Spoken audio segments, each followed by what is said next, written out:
네, 12월 17일 남도 이맘때 조윤지입니다.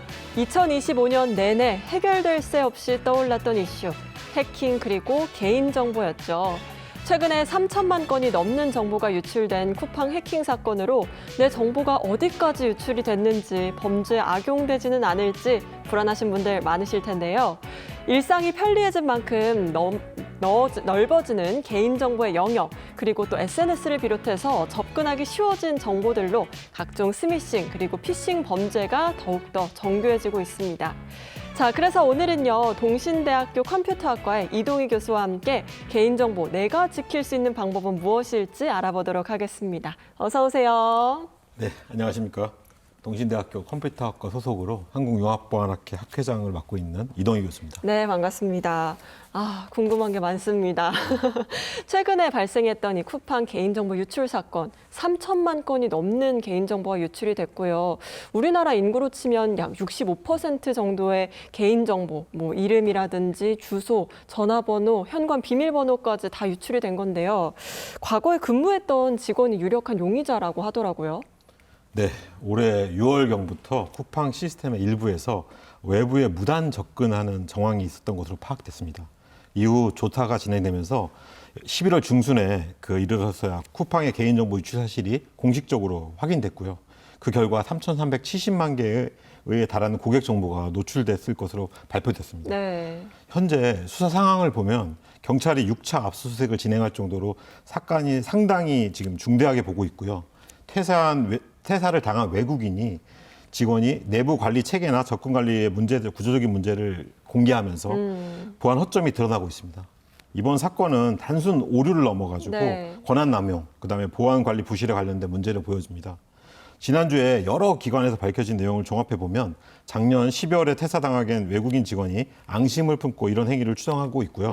그다음 핵심 원인은 퇴사자가 액세스 토큰을 생성하는 전자 서명 키를 탈취해 장기간 사용자 세션을 마음대로 들어갔다 나올 수 있게 된 내부 보안 부실로 밝혀졌습니다. 네, 정말 아쉽습니다. 왜 이런 일이 일어났는지. 그래도 쿠팡 측에서는 카드라든지 계좌번호처럼 금융정보가 유출된 건 없다라고 입장을 밝히기도 했는데 그래도 마음은 여전히 불안하거든요. 이런 상황에서 저희가 뭘 해두면 좋을까요? 중요한 점은 유출된 정보 자체로는 오도도 2차 피해를 유발할 수 있다는 네. 것입니다. 지금 당장 조심해야 될 것은 쿠팡 사건 이후에 안내 그리고 고지 방식, 그다음에 문자 URL 포함된 것처럼 하는 건데요. 특히 예를 들어가지고 이름, 전화번호, 이메일, 주소, 그다음에 주문 내역, 통관 고유부호, 공동 현관문 비밀번호가 악용될 경우 네. 그동안에 나왔던 스미싱이라든가 피싱 이런 것들이 사회적 공학 기법을 같이 곁들여지게 되면 정보가 진짜이기 때문에 그다음에 내가 사용한 흔적이 있기 때문에 일반인들은 속을 수밖에 없는 구조가 되는 겁니다.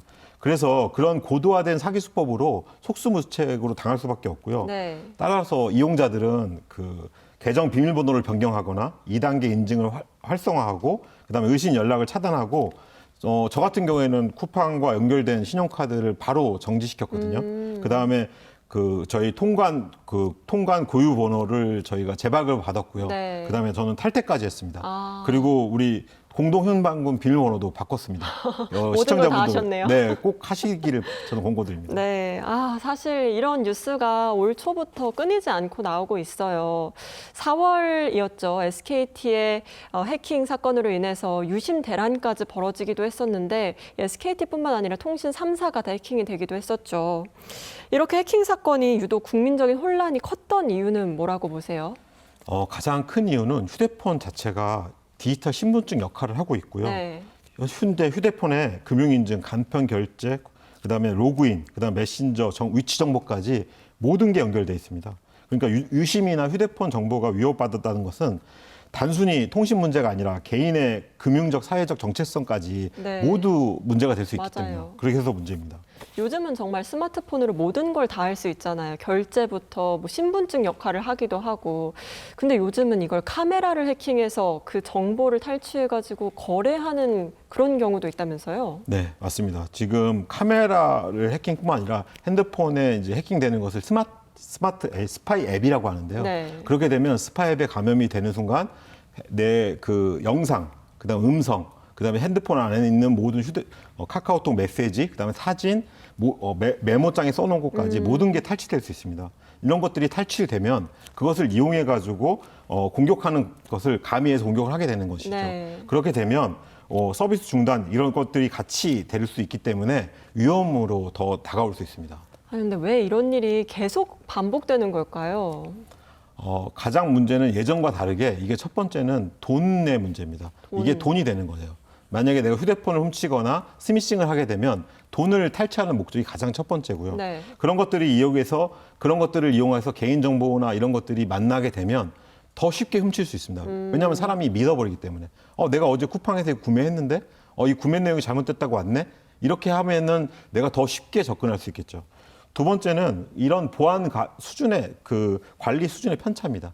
대형 기업이더라도 보안을 어떤 데는 잘하고 있고 네. 이번에 쿠팡같이 어떤 허점들이 많은 기업들이 나타나는 것들이 계속 반복되고 있습니다. 세 번째는 우리가 이것들이 다 사후 대응입니다. 사고가 생겨야지만 이거에 대해서 다시 땜질을 하고 그런 것들이 문제가 되고 있어서 이것들에 대한 강제성이 여전히 부족하다고 지금 느껴지고 있습니다. 진짜 각종 해킹 사건이 이렇게 연달아서 발생을 하면서 가장 답답한 건 아마 피해자 본인들일 것 같습니다. 이렇게 내 정보가 어디까지 유출이 된 건지, 어디로 흘러가고 있는 건지 정말 그냥 깜깜하고 막막할 뿐인데요. 유출된 내 정보를 왜 정확히 파악하기가 힘든 걸까요? 먼저 개인정보의 범위가 상당히 넓어졌습니다. 예전에는 우리가 주민등록이라든가 휴대폰 번호 뭐 이런 것들이 개인정보라고 여겼으면 지금은 일상적으로 사용하는 우리가 보통 아침에 출근을 했을 때부터 내가 일어날 때 그다음에 알람을 읽고 그다음에 내가 뉴스를 보고 그다음에 아침에 나와서 버스에 카드 결제를 하고 점심 먹을 때 또 카드 결제를 하고 들어가서 내가 또 쇼핑을 하고 그리고 저녁에 와서 또 내가 보는 것들 이런 것들이 모든 것들이 정보고 되게 중요한 정보입니다. 그러면 이제 개인의 일상이 모든 것들이 다 알 수 있게 되는 거잖아요. 개인의 일상이 모든 것들이 하기 때문에 이것들을 어느 정도까지 유출되는지를 찾을 수 있는 건 거의 불가능합니다. 그래서 우리가 이렇게 CCTV라든가 이런 영상의 정보까지 하기 때문에 이런 것들을 전체로 할 수 있는 것들이 문제고요.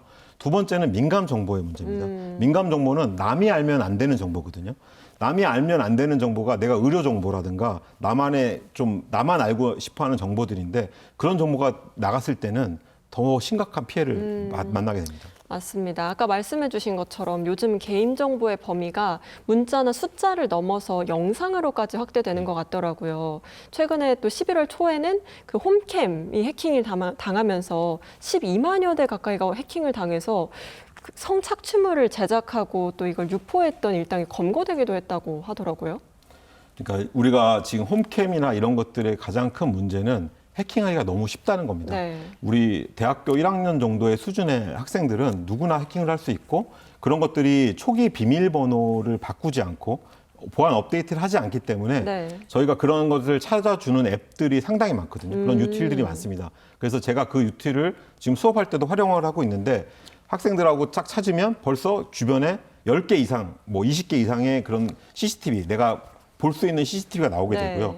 그런 것들이 문제가 되는 두 번째 문제는 그런 것뿐만 아니라 우리가 노트북 카메라, 네. 그다음에 집에서 쓰는 핸드폰, 저희가 집에서 핸드폰을 쓰면 보통 와이파이로 쓰잖아요. 네. 그럼 이제 IP 카메라가 되는 겁니다. 그렇게 되면 그것들이 그런 다크 앱이라는 사이트가 있고요. 그 네. 다크 앱에서 그런 해킹된 사이트들의 그 영상들만 모아서 보여주는 데가 있습니다.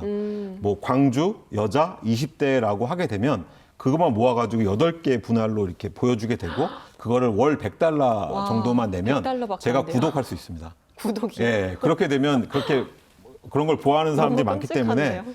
그런 사례들이 있어요. 그래서 그런 것들이 시청자 여러분들도 꼭 아셔야 될 게 네. 초기 비밀번호를 쌓는 거는 내가 그냥 나를 보여주겠다는 겁니다. 전 세계에 내가 나를 보여줄 수 있다는 거고 그다음에 홈팸이나 스마트폰 TV는 그다음에 복잡한 비밀번호를 변경해야 됩니다. 특수문자가 들어가는 비밀번호를 변경해야 되고요. 그다음에 보안 업데이트. 모든 기기는 업데이트를 합니다. 보안 업데이트. 네. 근데 우리가 휴대폰이나 PC는 업데이트를 하시는데 이런 기기들은 절대 업데이트를 하는 방법도 모르고 어떻게 하는지도 맞아요. 모릅니다. 근데 한 번씩 내가 네트워크나 노트북으로 접근을 하게 되면 그것들을 업데이트할 수 있는 기능이 있습니다. 그래서 그걸 꼭 하시길 바랍니다. 네, 들을수록 점점 괜히 소름이 돋을 정도로 좀 무서워지는데요. 유출된 정보가 이렇게 범죄에 이용이 되는 것도 정말 심각한 문제잖아요. 피싱 범죄도 더 정교해지고 있다고 하던데 요즘은 어떤 유형이 좀 유행을 하고 있을까요? 가장 대표적인 거는 보이스피싱하고 스미싱입니다. 네. 유출된 이름, 아까 전화번호, 이용 이력 같은 것들 정보를 가지고 내가 이 피해자를 정확히 아는 것처럼 하는데 사용됩니다. 예를 들어서 홍길동님 지난번 카드 결제 내역이 확인되었습니다. 연락드렸습니다. 최근 택배 이용을 내역을 확인 바랍니다. 그리고 실제 정보가 결합된 접근이 이뤄지면 피해자는 사기를 의심하기 어려워집니다. 네. 그리고 최근 수사 결과에 보면 피해 유형이 되게 구체적입니다. 문자에 포함된 URL을 클릭한다든가, 근데 그것이 가짜 금융기관, 아니면 계좌번호, 인증번호, 즉시 계좌 피해번호, 그다음에 모바일 소액 결제 등을 해가지고 게임 아이템, 상품 구매 등을 하는 것으로 해서 모바일 결제는 또 특히 문제가 인증만 통과하면 바로 결제가 이루어지기 때문에 더 문제가 있습니다. 저도 그런 문자 참 많이 받아봐서 더 공감이 가는 것 같습니다. 근데 요즘 또 가장 위험한 게 나도 모르게 범죄에 연루되는 경우가 있다고 하더라고요. 악성 코드에 감염이 돼서 해킹이 그냥 자연스럽게 이루어지는 경우도 있다고 하던데 이건 어떤 경우인가요?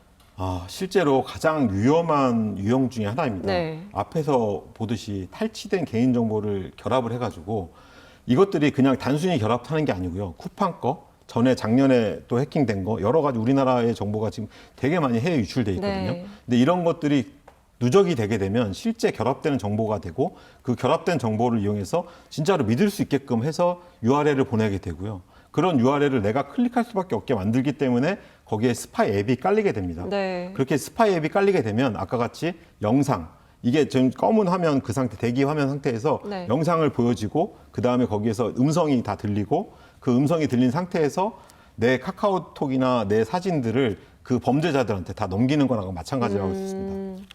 앞서도 말씀해 주신 거를 다 짚어보면은 결국에는 좀 예방을 하는 게 가장 중요할 것 같다 이런 생각이 들거든요.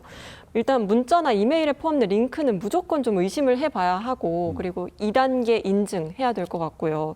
그리고 무엇보다 중요한 게 비밀번호 관리하는 거 계속 강조를 해주셨는데 솔직히 이게 사이트마다 비밀번호 바꾸기가 좀 귀찮기도 하고 기억하기도 어렵거든요. 비밀번호 만드는 안전한 팁 같은 게 있을까요? 일단 첫 번째는 우리가 이메일이나 문자나 전화에서 혹시 링크가 있다 그러면 무조건 한번 멈춰야 됩니다. 네. 그래서 내가 그것에 대해서 이걸 확인하고 다른 쪽으로 한번 더 확인해보고 거기에 대해서 하는 것이고요. 그리고 절대 누가 이것을 돈을 요구하나 계좌번호를 요구하는 것은 지금 절대 있을 수 없는 일입니다. 네. 아까 말씀하셨던 이제 비밀번호는 저희가 우리가 비밀번호가 많고 너무 바꿔야 되는데 우리가 맨날 바꿔야 할 때 절대 안 바꾸시는 분이 많죠. 그리고 네이버, 다음, 카카오, 구글 똑같은 비밀번호에 똑같은 맞아요. 아이디 쓰시는 분도 많습니다. 근데 저거는 이제 권고 드리면 제가 하는 방법을 말씀드리면 저는 이제 특수 문자를 하게 네. 되는데요. 근데 보통 이제 여자분들은 이렇게 웃음 표시, 맞아요. 그 다음에 이제 남자분들은 이제 달러 아니면 골뱅이 네. 이런 걸 많이 쓰시는데 해커도 그걸 알고 있습니다. 1부터 4 위에 있는 특수 문자를 쓴다든가. 근데 제일 위험한 거는 맨 뒤에 쓰는 겁니다. 자기가 쓰는 비밀번호 패턴은 똑같은 상태에서 뒤에 있는 그것만 하게 되면 그게 되게 어렵거든요. 그러니까 우리가 바꿔야 되고 자주 바꾸는 게 너무 어려우면 그 특수 문자를 나만의 특수 문자를 첫 번째, 두 번째, 세 번째, 네 번째 사이, 그러니까 내가 몇 번째 사이에 놓는지만 변경하시면 됩니다. 네. 그렇게 되면 되게 안전하게 쓸 수 있고 특수 문자가 중간에 있으면 AI도 좀 풀기가 어렵습니다. 그렇군요. 네. 아마 지금 들으시면서 혹시 내 얘기인가 하는 분들 굉장히 많을 것 같습니다. 찔리는 분들 많으실 것 같고요. 내 명의를 도용할 수 없도록 미리 좀 사전에 방지하는 서비스 같은 건 없을까요, 그러면? 일단 금융권에서 제공하는 거는 비대면 계좌 안심 차단 서비스입니다. 저도 이용하고 있는데요. 네. 절대 내가 가지 않으면 계좌가 생기지 않습니다. 요즘은 휴대폰으로 바로 계좌를 만들 수 있는 시대잖아요. 그렇게 되면 해커들도 내 계좌를 만들어서 내 거를 어떻게든 악용시킬 수 있는 것이 크기 때문에 네. 이거를 꼭 가입하시길 권고드리고요. 네. 권고드립니다. 네. 그러면은 이제 휴대폰 번호를 도용해서 범죄에 사용하는 거를 막는 방법도 있을까요? 네, 맞습니다. 휴대폰을 할 때는 번호 보용 문자 차단 서비스라는 게 있습니다. 네. 이거 아까 한 것과 마찬가지로 네이버에다가 그대로 치시면 번호 도용 문자 차단 서비스라고 하면 다 나오고요. 그렇게 되면 저희가 그런 차단 문자, 그다음에 내 명의로 발송되는 비정상적인 문자를 사전에 차단할 수 있게 됩니다. 이번처럼 어쨌든 예방을 할 수 있으면 좋긴 한데 유출이 된 다음에는 그러면 저희가 뭘 하면 좋을까요? 일단 유출이 됐다는 거는 데이터베이스가 나왔다는 겁니다. 네. 이게 어디에 있을지 모릅니다. 그러면 다크웹 사이트에 깔리게 되면 전 세계 해커한테 다 퍼집니다. 그리고 범죄자들한테 또 이게 갑니다. 그러면 이걸 어떻게 사용될지 모르지 않습니까? 네. 근데 내가 용감하게 난 비밀번호 그대로 쓸 거야. 난 통관부호 그대로 쓸 거야. 이러시는 분은 안 계시겠죠? 용감한 네. 사람 여기 있습니다. 그러니까 비밀번호 바꾸셔야 됩니다. 네. 그다음에 아까 얘기했던 투팩트 인증이라고 그래가지고 비밀번호뿐만 아니라 내가 핸드폰으로도 같이 연결해서 이걸 인증하지 않으면 안 되게 하는 인증 수단을 바꾸셔야 됩니다. 그리고 그다음에 이런 로그인 기록, 네. 내가 지금 같이 쓴 거, 내가 지금 그런 앱에서 쓴 거, 쿠팡에서 내가 안 들어왔을 때 누가 들어왔는지도 확인해야 되고요. 그 다음에는 결제 내역도 확인하셔야 합니다. 이런 네. 것들을 즉시 해야 되고요. 그 다음에 스카이 앱이라든가 아까 같이 알약이라든가 우리 보통 그 V3라든가 이런 것들이 있고요. 네. 아이폰에도 보안 인증 프로그램들이 있거든요. 그런 것들을 통해 가지고 확인해야 되고 내가 이걸 잘못 쓰게 있는지 아닌지 아니면 내가 쓰지 않는 앱들이 들어와 있으면 다 삭제해 주시면 네. 추가 피해를 막을 수 있습니다. 네. 이제 뉴스 같은 거 보다 보면 어떤 프로그램, 어떤 웹사이트가 해킹됐다 이런 거 있을 때 내가 거기 회원가입을 했던가? 아리까리한 경우가 있거든요. 곳곳에 퍼져 있는데 정보들을 한 번에 확인하고 관리하는 방법이 있을까요? 네, 개인정보보호위원회에서는 그 여러 웹사이트에 흩어져 있는 정보를 한 번에 정리할 네. 수 있는 일괄 회원 탈퇴 신청 서비스를 제공합니다. 네. 개인정보보호위원회에 가셔서 그래서 오래 사용하지 않은 것들 사이트 계정을 정리해서 한 번에 싹 정리할 수 있고요. 그리고 인터넷진흥원에서 운영하는 털린 내 정보 찾기 서비스가 있습니다. 네. 저도 이제 강의할 때마다 이거를 말씀드리는데 내가 해외에 나갔거나 그다음에 뭐 베트남이나 이런 제3세계에 가서 혹시 그런 공유기에서 제가 혹시 그런 사이트에 인증을 했다 그러면 꼭 해보시길 권고드립니다. 인터넷진흥원에서 털린 내 정보 찾기 서비스인데 이걸 이용하면 제가 아이디 패스워드가 털려가지고 그게 다크웹 사이트에 있는지를 수시로 체크해서 우리 정부가 그런 사이트에 들어가서 그것들을 계속 사오기도 하고 여러 네. 가지 루트를 얻습니다. 그것들을 비교 분석해가지고 여러분의 정보가 안 됐는지 확인할 수 있습니다. 그래서 네. 포털로 바로 검색해 보시기 바랍니다. 네, 좋습니다. 마지막으로 이것만큼은 정말 강조해도 지나지 않다 이런 점 있을까요? 오늘 이야기한 얘기는 이제 앞으로 AI가 다가오고 여러 시대가 다가오고 있습니다. 여러분의 일이 될 수가 있고요. 여러분이 지금 대상이지만 여러분한테 아직 안 왔을 수 있습니다. 근데 이것을 일상에서 정말 예방 방법이 있습니다. 링크 앞에서 한번 멈추시고요. 인증은 한 번 더 하시고 그다음에 불필요한 계정은 정리하셔야 되고 앱들 중에 내가 안 쓰는 앱이 있는지 확인하시면 됩니다. 개인정보는 어려운 기술 문제가 아니라 생활 속의 습관이고 디지털 시민으로서 꼭 지켜야 될 기본 권리라고 생각하고 있습니다. 네, 좋습니다. 저도 이참에 한번 잊고 있었던 개인정보들 관리 한번 해봐야 될 것 같습니다. 오늘 유익한 정보 감사합니다. 네, 감사합니다. 네, 시청자 여러분도 오늘 내용을 참고하셔서요. 범죄 예방 서비스도 신청을 해두시고 또 잊고 있었던 회원가입 내역도 정리해보시면 좋을 것 같습니다. 12월을 맞아서 곳곳에서 다양한 행사와 축제가 예정되어 있는데요. 이번 주 금요일은 전남 신안에서 섬겨울꽃 축제가 개막을 합니다. 한겨울의 추위를 이겨내고 붉게 피어나는 2만 그루 4천만 송이의 애기 동백꽃 만나러 이번 주말 신안으로 나들이 계획 세워보시면 어떨까요? 네, 오늘 이맘때가 준비한 소식은 여기까지입니다. 고맙습니다.